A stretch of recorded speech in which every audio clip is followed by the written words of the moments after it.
তো এখানে কিন্তু আমাদের এই হাতের মার্জিনটি টেনে নেওয়া একেবারে কমপ্লিট হয়ে গেছে। এখন তো চলুন তাহলে। তো হাতাটি কাটিং করার জন্য এখানে আমি একটি কাপড় নিয়েছি। কাপড়টি আমরা যেটা করব, দুইটি হাতা কিন্তু আমরা একই সাথে কাটিং করে থাকি, তাই না? কাপড়টি আমাদেরকে ভাঁজ করে নিয়ে নিতে হবে। তো এই কাপড়টিকে আমরা এইভাবে একটি ভাঁজ করব। তো এইভাবে একটি ভাঁজ করার পরে এখানে কিন্তু দুই ভাঁজে ভাঁজ হয়ে গেছে। যেহেতু আমরা দুইটি হাতা একই সাথে কাটিং করবো, এই জন্য এখানে আরও একটি ভাঁজ করতে হবে। এইভাবে ভাঁজ করার পরে এখানে 4 ভাঁজে ভাঁজ হয়ে যাবে। এইভাবে ভাঁজটি করে নেওয়ার পরে যখন আমরা একটি হাতা কাটিং করব, সর্বপ্রথম আমাদের কি করতে হবে?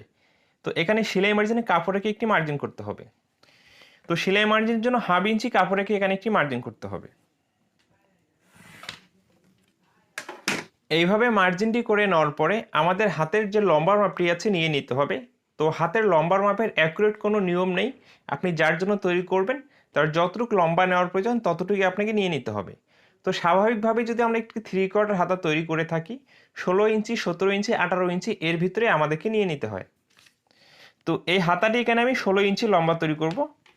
16 ইঞ্চিতে এখানে মার্জিন করতে হবে এবং হাতের মুখে যে আমরা মুড়িয়ে সেলাই দেবো, এই জন্য আমাদেরকে 1 থেকে 1.5 ইঞ্চি এক্সট্রা কাপড় নিতে হবে। এই মার্জিনগুলোকে এখানে সোজা করে টেনে নিতে হবে।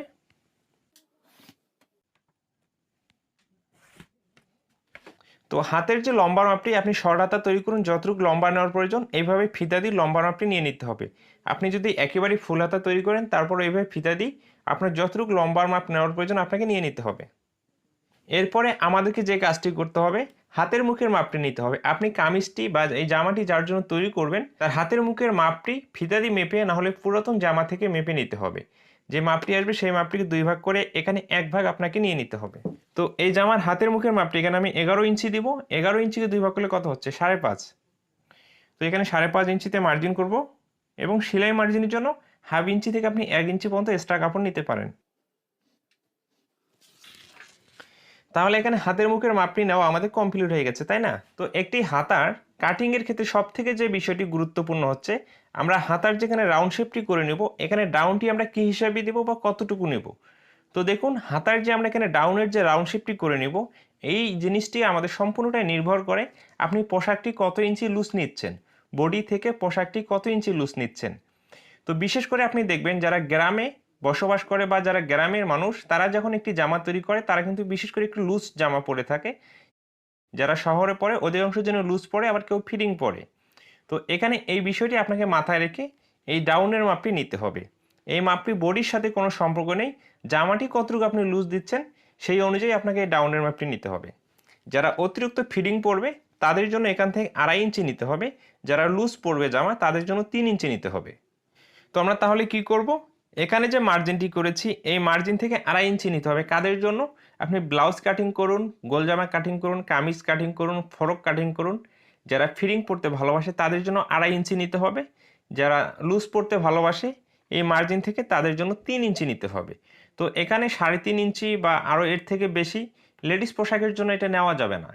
এবং জেন্টস পোশাক যখন কাটিং করবেন, শার্ট পাঞ্জাবি, সেই ক্ষেত্রে আপনি 3.25 ইঞ্চি 3.5 ইঞ্চি পর্যন্ত নিতে পারেন।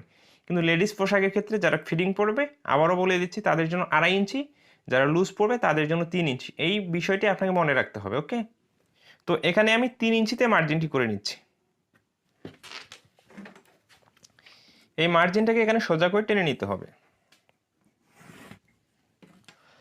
তো এই অবস্থায় কিন্তু আমাদের ডাউনের মার্জিনটি করা কমপ্লিট হয়ে গেছে। এখানে হয়তো আপনি প্রশ্ন করতে পারেন, যাদের বডি 32 থেকে 36, 38 তাদের জন্য কি 2.5 থেকে 3 ইঞ্চি? যাদের বডিটি 40, 42, 44 তাদের জন্য কি 2.5 থেকে 3 ইঞ্চি?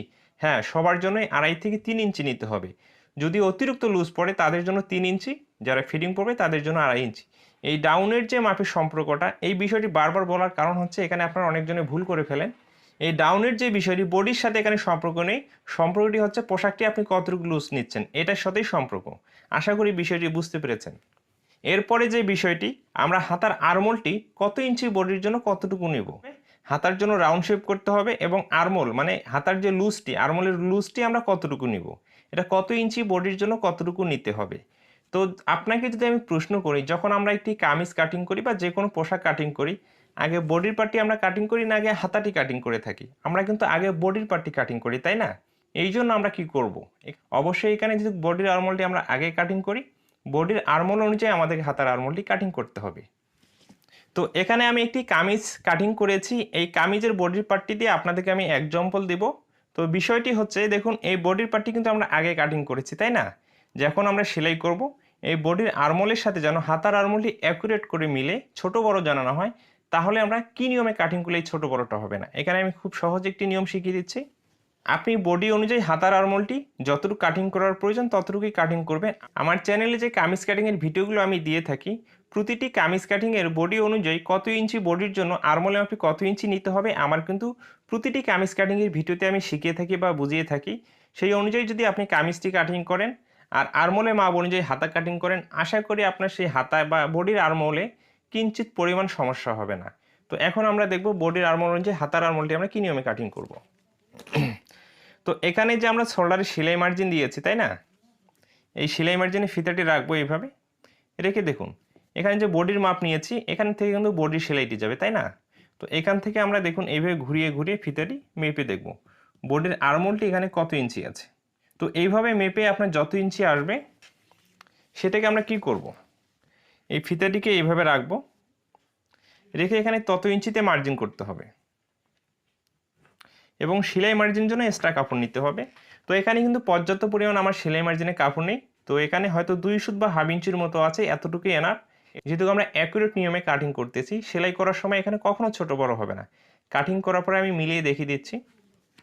তাহলে আমরা কি বুঝলাম, আগে যেহেতু আমরা বডির পার্টটি কাটিং করি, এই জন্য বডির আর্মহোল মেপে আমরা হাতার আর্মহোলটি কাটিং করব, তাহলে এখানে ছোট বড় হওয়ার কোনো সুযোগ নেই, তাই না? তো এখন যে বিষয়টি হচ্ছে, আমরা এই হাতার যে মার্জিনটি টেনে নেব, এই মার্জিনটি কি নিয়মে টেনে নেব, এই মার্জিনটি টেনে নেওয়ার এখানে একটি নিয়ম আছে, আমি দেখিয়ে দিচ্ছি। তো এখানে যে বিষয়টি হচ্ছে, আপনি অনেকজনের